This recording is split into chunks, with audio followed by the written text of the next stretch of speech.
Hey guys and welcome back to best car picks. Creta എന്ന് പറയുമ്പോൾ 2015 ആ ഒരു സമയത്ത് ഇറക്കിയപ്പോൾ തൊട്ട് തന്നെ ഹ്യുണ്ടായുടെ അത്യാവശ്യം നല്ലൊരു ബ്രെഡ് ആൻഡ് ബട്ടർ ആയിട്ടുള്ള മോഡലായിട്ട് തന്നെ മാറാൻ സാധിച്ചിട്ടുണ്ടായിരുന്നു.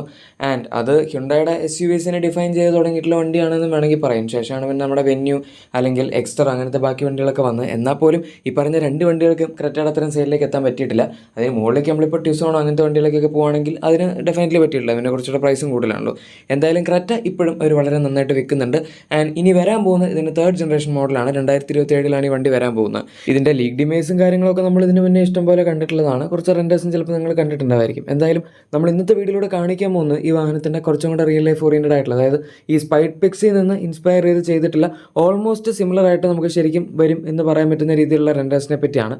അതായത് ഏകദേശം ഡിസൈൻ എങ്ങനെ ഉണ്ടാവും എന്നുള്ളത് നമുക്ക് മനസ്സിലാക്കാതിരിക്കുന്നത്. സോ ഫസ്റ്റ് ഈ ഒരു ഡിസൈൻ എടുക്കുകയാണെങ്കിൽ ഫ്രണ്ട് ഡിസൈൻ നമുക്ക് നോക്കാം. വളരെ എന്താ പറയുന്നത്, ഫ്യൂച്ചറിസ്റ്റിക് എന്ന് പറയാം. അല്ലെങ്കിൽ ഈ പണ്ടത്തെ സിനിമകളിലൊക്കെ നമ്മൾ ഫ്യൂച്ചറിലെ വണ്ടികൾ അല്ലെങ്കിൽ കോൺസെപ്റ്റ് വണ്ടികൾ എന്നൊക്കെ പറയില്ലോ, ശരിക്കും ഒരു കോൺസെപ്റ്റ് വണ്ടികളൊക്കെ തന്നെ ഉണ്ട് കാണാൻ. അതുപോലത്തെ ഒരു ഡിസൈനാണ് ഇതിനകത്ത് അവർ കൊടുത്തിരിക്കുന്നത്. ചിലവർക്ക് ഇഷ്ടപ്പെടുമായിരിക്കും, ചിലവർക്ക് ഇഷ്ടപ്പെടില്ലായിരിക്കും. എന്തായാലും നമുക്ക് അത്യാവശ്യം നല്ല സ്ലിം ആയിട്ടുള്ള ഹെഡ്ലൈറ്റ്സ്, അതുപോലെ വളരെ ചെറിയ ഫോഗ് ലൈറ്റ്സ് അങ്ങനെ സാധനങ്ങളൊക്കെയാണ് വരുന്നത്. ഗ്രില്ലായിട്ടൊന്നും പറയാൻ ഇതിനകത്ത് പ്രത്യേകിച്ചൊന്നുമില്ല. കുറച്ച് ബ്ലാക്ക് സാധനങ്ങൾ അവിടെ ഇവിടെയൊക്കെ ആയിട്ട് കൊടുത്തിട്ടുണ്ട്. താഴത്താണെന്ന് തോന്നുന്നു മെയിൻ എയർ ഇൻടേക്ക് വരുന്നത്. പിന്നെ നമുക്ക് സൈഡിൽ അലോയ് വീൽസ് എടുക്കുകയാണെങ്കിൽ അതിൽ അത്യാവശ്യം നല്ല സൈസ് വന്നിട്ടുണ്ട്. പിന്നെ സൈഡ് ബോഡി ക്ലാഡിംഗ് ഒന്നും ഭയങ്കര തിക്കൊന്നും അല്ല. പിന്നെ ഭയങ്കര തിക്കായിട്ടുള്ള ബ്ലാക്ക് വീലാർസ് ക്ലാഡിംഗ് ഒന്നും കൊടുത്തിട്ടില്ല. വളരെ തിന്നായിട്ടുള്ളൊരു ബോഡി ക്ലാഡിംഗ് ആണ് ഇത് റോഡ് റൺ ചെയ്യുന്നത്. പിന്നെ ഈ വണ്ടി നമ്മുടെ പുതിയ ജനറേഷൻ, അതായത് XX3 എന്നാണ് ഈ വണ്ടിയുടെ കോഡ് നെയിം വന്നിരിക്കുന്നത്. ഇന്റർനാഷണലി ഇത് പുതിയ ജനറേഷൻ കോനയായിട്ടായിരിക്കും അറിയപ്പെടുന്നത്. ഇവിടെ നമുക്ക് എന്തായാലും പുതിയ ജനറേഷൻ കോനയിൽ ഇപ്പോൾ എന്തായാലും ഹ്യുണ്ടായി ഇറക്കാൻ പോകുന്നില്ല.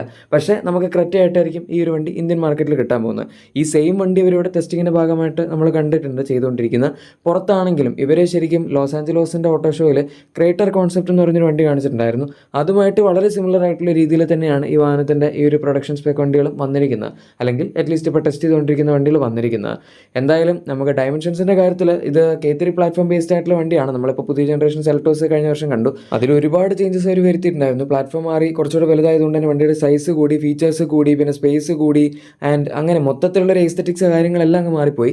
ഇതുപോലെ തന്നെയാണ് ഈ വണ്ടിയുടെ കേസിലും സംഭവിക്കാൻ പോകുന്നത്. നമുക്കിതിൻ്റെ അകത്ത് ഡിസൈനും സൈസ്, അതായത് ഇപ്പോൾ ഒരു 4.3 മീറ്റേഴ്സിൻ്റെ അടുത്ത് ലെങ്ത് വരുന്ന വണ്ടിയാണ് ക്രെറ്റ.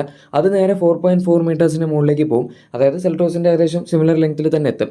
അങ്ങനെ വരികയാണെങ്കിൽ ഈ സെഗ്മെൻറ്റിൽ തന്നെ ഏറ്റവും വലിപ്പമുള്ള രണ്ട് വണ്ടികളായിരിക്കും നമ്മുടെ സെൽറ്റോസും ക്രെറ്റയും. ആകെപ്പാടെ ഹൈറ്റ് മാത്രമാണ് സെൽറ്റോസിന് കുറവുള്ളത്. ബാക്കിയെല്ലാം സെൽറ്റോസിനാണ് കൂടുതൽ. അതായത് വീൽ ബേസ് കാര്യങ്ങളൊക്കെ സിയറായിട്ട് കമ്പാരബിൾ ആയിട്ട് പറയും. വീൽ ബേസും അതുപോലെ ഹൈറ്റും ഈ സെഗ്മെൻറ്റിൽ ഏറ്റവും കൂടുതലുള്ള സിയറൊക്കെയാണ്, ഈവൻ വിഡ്ത്തും. പക്ഷേ ലെങ്ത്തിൻ്റെ കാര്യത്തിൽ സിയറ അല്ലെങ്കിൽ ബാക്കി ഏത് വണ്ടിയായപ്പോലും ഈ സെഗ്മെൻറ്റിൽ സെൽറ്റോസിൻ്റെ അത്ര എത്തിയിട്ടില്ല. എനിവേ നമ്മുടെ പുതിയ ക്രെറ്റയുടെ റിയർ ഡിസൈൻ നിങ്ങൾക്ക് അവിടെ കാണാം. ഇതും കുറച്ചധികം വിയേർഡാണ്. കാരണം ഫ്രണ്ടിൽ അവർ ഭയങ്കര സ്ലീക്ക് ആയിട്ടുള്ള ലൈറ്റ്സ് കൊടുത്ത് ബാക്കിൽ നല്ല വലിയ ടെയിൽ ലാംപ്സ് ആണ് കൊടുത്തിരിക്കുന്നത്. കണക്റ്റഡ് ടെയിൽ ലാംപ്സ് പിന്നെ ഇപ്പോഴത്തെ മാർക്കറ്റ് ട്രെൻഡ് ആണല്ലോ, അതുകൊണ്ട് അതൊക്കെ എന്തായാലും കൊടുത്തിട്ടുണ്ട്. അതുപോലെ ആ ടെയിൽ ലാംപ്സിന് താഴത്തായിട്ട് വലിയൊരു ഗ്ലോസി ബ്ലാക്ക് സാധനവും വന്നിട്ടുണ്ട്. നമ്മളിപ്പോൾ ഈ പറയുന്നതെല്ലാം NY മാപ്പ് എന്ന് പറഞ്ഞിരിക്കുന്ന ഒരു റെൻഡറിങ് ബേസ്ഡ് സിസ്റ്റത്തിൻ്റെ, അതായത് റെൻഡറിങ് കമ്പനിയുടെ റെൻഡേഴ്സ് ബേസ് ചെയ്തിട്ടാണ്. അത്യാവശ്യം ആക്യുറേറ്റ് ആയിട്ടുള്ള സാധനമാണ്. അതായത് വണ്ടി വരുമ്പോഴും ഏകദേശം ഇതുപോലൊക്കെ തന്നെയാണ് അവർ ചെയ്യുന്നതനുസരിച്ചിരിക്കാറുള്ളത്. എനിവേ മൊത്തത്തിലുള്ള ഈ വണ്ടിയുടെ ഡിസൈൻ കാണുമ്പോൾ നമുക്ക് പുതിയ സാന്റഫെ ആയിട്ടൊക്കെ വേണമെങ്കിൽ ഇതിനെ കണക്ട് ചെയ്യാം. കാരണം അതും കുറച്ച് വിയേർഡാണ്, സൈസ് ഭയങ്കര കൂടി, പിന്നെ ബാക്കിലൊക്കെ ഭയങ്കര ബോക്സി ആയി. ഇതും കുറേയൊക്കെ ബോക്സി ആയിട്ടുണ്ട്. നമുക്കിപ്പോൾ കിട്ടുന്ന ക്രെറ്റ അത്ര ബോക്സി അല്ല. ഈവൻ അവർ ലാസ്റ്റ് വന്ന സെക്കൻഡ് ജെൻ ഫേസ് ലിഫ്റ്റ് 2024 വന്ന വണ്ടിയിൽ കുറേയൊക്കെ വ്യത്യാസങ്ങൾ വരുത്താൻ നോക്കിയായിരുന്നു ബോക്സി ആക്കാൻ. പക്ഷേ അതിൻ്റെ സൈഡ് ഇപ്പോഴും ആ ഒരു കർവി ഡിസൈനിൽ തന്നെയാണ് ഇരിക്കുന്നത്. ഈ വണ്ടിയുടെ കേസിൽ ഏതായാലും പ്ലാറ്റ്ഫോം സാധനങ്ങളെല്ലാം മാറിയതുകൊണ്ട് ഇപ്പോൾ ഈ സൈഡ് ഡിസൈനൊക്കെ കണ്ടില്ലേ, മൊത്തത്തിൽ നല്ലൊരു ബോക്സി അപ്പിയറൻസ് തന്നെയാണ് ഈ വാഹനത്തിന് കൊടുത്തിരിക്കുന്നത്. 18 ഇഞ്ച് വീൽസൊക്കെ തന്നെയായിരിക്കും നമുക്ക് ഇവിടെ മാക്സിമം കിട്ടുള്ളൂ. ഈ വീൽസിൻ്റെ ഡിസൈൻ നോക്കണ്ട, ഇവിടെ വരുമ്പോഴേക്കും മിക്കവാറും വ്യത്യാസം ഉണ്ടാകും. കാരണം പുറത്ത് വരുന്ന വീൽസ് ഇവിടെ ഉള്ള വീൽസും മിക്കവാറൊക്കെ ചേഞ്ചസ് വരാറുണ്ട്. അതുപോലെ ഓവറോൾ ഡിസൈൻ്റെ കാര്യം ഏകദേശം ഇതുപോലെ ഇരിക്കുമെങ്കിലും നമുക്ക് ചെറിയ ചെറിയ ഡിസൈൻ ചേഞ്ചസ് ഒക്കെ ഇന്ത്യക്ക് വേണ്ടി എക്സ്പെക്ട് ചെയ്യാം. അതായത് ബമ്പറിൻ്റെ ഡിസൈൻ ആയിക്കോട്ടെ, അല്ലെങ്കിൽ സൈഡ് ക്ലാഡിങ് സാധനങ്ങളൊക്കെ ആയിക്കോട്ടെ, അങ്ങനെ വളരെ മെയിനായിട്ടുള്ള സാധനങ്ങളാണ് നമുക്ക് പിന്നെ എക്സ്പെക്ട് ചെയ്യാൻ പറ്റുന്ന ചേഞ്ചസ്. ഇത്രയൊക്കെ നിങ്ങൾ കണ്ടു. ഇതാണ് നമ്മുടെ എസ്തെറ്റിക്സ് അല്ലെങ്കിൽ മൊത്തത്തിലുള്ള എക്സ്റ്റീരിയറിൻ്റെ കാര്യങ്ങൾ. ഇൻറ്റീരിയർ നമുക്ക് ആകെപ്പാടെ ഒരൊറ്റ ലീഗ് ഇമേജ് മാത്രമേ കിട്ടിയിട്ടുള്ളൂ. അതിൻ്റെ അകത്ത് ഡാഷ്ബോർഡ് ഡിസൈനൊക്കെ ഡെഫിനറ്റ്ലി മൊത്തത്തിൽ മാറിയിട്ടുണ്ട്. നല്ലൊരു വലിയ സ്ക്രീനാണ് സെൻറ്ററിൽ അവർ കൊടുത്തിരിക്കുന്നത്. ഇതിൻ്റെ അകത്ത് സൈസ് ഞാൻ എത്രയാണെന്ന് പറയുന്നില്ല, പക്ഷേ എന്തായാലും ഒരു 10, 12 ഓർ 14, 15 ഇഞ്ചിൻ്റെ അടുത്തെങ്കിലും കാണുമായിരിക്കും. പിന്നെ സ്റ്റിയറിംഗ് വീല് കാര്യങ്ങളെല്ലാം നല്ല വ്യത്യാസം ഉണ്ടാകും. ഫീച്ചേഴ്സ്, ഇത് ആക്ച്വലി സോഫ്റ്റ്വെയർ ഡ്രിവൺ വെഹിക്കിൾ എന്നാണ് ഇതിനെ പറയുന്നത്. അതായത് കൂടുതൽ സോഫ്റ്റ്വെയർ അപ്ഡേറ്റ്സ് ഒക്കെ പെട്ടെന്ന് വരെ അതുമായിട്ട്, അതായത് മെക്കാനിക്കൽസിൽ കൂടുതൽ ഇപ്പോൾ നമുക്ക് ഇതിനൊക്കെയാണ് കൂടുതൽ ഇമ്പോർട്ടൻസ് വരുന്നത്. എന്തായാലും അതാണ് അതിൻ്റെ കാര്യം. ഇനി എഞ്ചിൻ ഓപ്ഷൻസും കാര്യങ്ങളൊക്കെ എടുക്കുകയാണെങ്കിൽ നമുക്കിപ്പോൾ ഇവിടെ ഇന്ത്യയുടെ കേസിൽ ഏതായാലും 1.5 NA, 1.5 diesel, 1.5 turbo petrol petrol തുടങ്ങിയ കാര്യങ്ങളൊക്കെ ഉണ്ടാവും. ഡീസൽ കുറച്ച് കാലം കഴിയുമ്പോഴേക്കും ചിലപ്പോൾ നിർത്തുമായിരിക്കും, അത് പറയാൻ പറ്റില്ല. 2027 BS 6.2 എമിഷൻ നോംസ് ഒക്കെ വരുന്നുണ്ട്, അപ്പോഴേക്കും ചിലപ്പോൾ അവർ നിർത്താനുള്ള സാധ്യതയുണ്ട്. ബൈ ദ വേ ഇത് ജസ്റ്റ് നോക്കിക്കോ, നമ്മുടെ പുതിയ അയണിക് 3D ഇൻറ്റീരിയേഴ്സ് ആണ്. സോ ഏകദേശം ഇതുപോലെയൊക്കെ തന്നെയാണ് ക്രെറ്റയുടെയും ഡാഷ്ബോർഡ് ലേഔട്ടും അതുപോലെ മറ്റേ വലിയ സ്ക്രീനും ഒക്കെ വരുന്നത്. ഇതിനകത്ത് ഇൻസ്റ്റന്റ് റെസ്റ്റ് ചെറുതാണ്, ചിലപ്പോൾ ക്രെറ്റയിനെ ഒരു ഓവർ ഫ്യൂച്ചറിസ്റ്റിക് ആക്കി ചിലപ്പം ഇൻസ്റ്റന്റ് റെസ്റ്റും ഇതുപോലെ ചെറുതാക്കുമായിരിക്കും. ഏതായാലും നമ്മൾ പവർ ഓപ്ഷൻസ് ആണ് പറഞ്ഞുകൊണ്ടിരുന്നത്. സോ ഇപ്പോൾ ഇവിടെ ഉള്ള സാധനങ്ങളൊക്കെ ഉണ്ടാകും. BS 6.2 വരുമ്പം ഒരു പക്ഷേ ഡീസൽ അവർ നിർത്തിയേക്കാനുള്ള സാധ്യതയുണ്ട്, അത് നമുക്ക് കണ്ടറിയാം. ഏതായാലും കൺഫേം ആയിട്ട് വരും എന്നുള്ളൊരു സംഭവം ഹൈബ്രിഡ് ആണ്. ഈ വണ്ടിയിൽ ഇപ്പോൾ സെൽറ്റോസിലാണെങ്കിലും ഈ വർഷം ലാസ്റ്റ് അല്ലെങ്കിൽ അടുത്ത വർഷം സ്റ്റാർട്ടിങ് ആകുമ്പോഴേക്കും ഹൈബ്രിഡ് വരും എന്ന് പറയുന്നുണ്ടായിരുന്നു. ക്രെറ്റയും പുതിയ ജനറേഷൻ വരുമ്പോൾ ഡെഫിനറ്റ്ലി ഇതിനകത്ത് ഹൈബ്രിഡ് എക്സ്പെക്റ്റഡ് ആണ്. 1.5 ലിറ്റർ എഞ്ചിൻ ബേസ്ഡ് ആയിട്ടുള്ള ഹൈബ്രിഡ് ആയിരിക്കും വരുന്നതെന്നാണ് പറയുന്നത്. അതായത് ഇവർക്ക് ഇപ്പോൾ ഇവിടെ ഉള്ള ആ ഒരു എഞ്ചിൻ തന്നെ, പക്ഷേ അത് അറ്റ്കിൻസൺ സൈക്കിളിലായിരിക്കും റൺ ചെയ്യുന്നത്. ഡെഫിനറ്റ്ലി കുറച്ചും കൂടി എഫിഷ്യൻ്റ് ആയിരിക്കും. പിന്നെ 4 സിലിണ്ടർ എഞ്ചിൻ ആയതുകൊണ്ട് തന്നെ നമുക്ക് ആ ഒരു വൈബ്രേഷൻ കാര്യങ്ങളൊന്നും എക്സ്ട്രാ ഫീൽ ചെയ്യേണ്ട കാര്യമില്ല. ഹൈറൈഡറിലും ഗ്രാനിറ്റാരിലും ഒക്കെ 3 സിലിണ്ടർ ആണ്.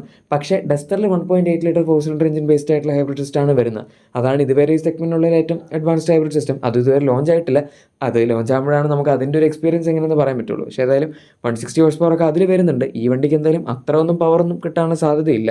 പക്ഷേ നമുക്ക് ഹൈബ്രിഡിൽ കൂടുതൽ ഓപ്ഷൻസ് വരുന്നത് ഏതായാലും നല്ലതാണ്. പിന്നെ ഇങ്ങനൊരു ഹൈബ്രിഡ് കൊണ്ടുവരികയാണെങ്കിൽ അവർക്ക് ഡീസൽ വേണമെങ്കിൽ നിർത്താം. കാരണം ഡീസൽ വണ്ടികൾ പൊതുവെ ആൾക്കാർ ഒരു ലോ ആൻഡ് ടോർക്ക്, അതുപോലെ പെട്ടെന്നുള്ളൊരു പുഷ് ബാക്ക്, പിന്നെ നമ്മുടെ മറ്റേ നല്ല എഫിഷ്യൻസി അതിനൊക്കെ വേണ്ടിയാണല്ലോ എടുക്കാറുള്ളത്. ഈ പറഞ്ഞ സാധനങ്ങളെല്ലാം ഹൈബ്രിഡിൽ നമുക്ക് ലോ എൻഡിൽ ഇലക്ട്രിക് അസിസ്റ്റ് വരും. അപ്പോൾ ഒരു പുഷ് ബാക്ക് കിട്ടും, പിന്നെ നല്ല എഫിഷ്യൻസി കിട്ടും, അതായത് നല്ല മൈലേജ് കിട്ടും. അത്തരത്തിലുള്ള കാര്യങ്ങളൊക്കെ ഇതിൻ്റെ അകത്ത് ഈസിയായിട്ട് അച്ചീവബിൾ ആണ്. അതുകൊണ്ട് ഡീസൽ ചിലപ്പം അവർ നിർത്തിയേക്കാം എന്ന് പറയാം. എന്തായാലും ഇതൊക്കെയാണ് നമുക്കിപ്പം നിലവിൽ പുതിയ ക്രെറ്റയെ പറ്റി പറയാനുള്ള കാര്യങ്ങൾ.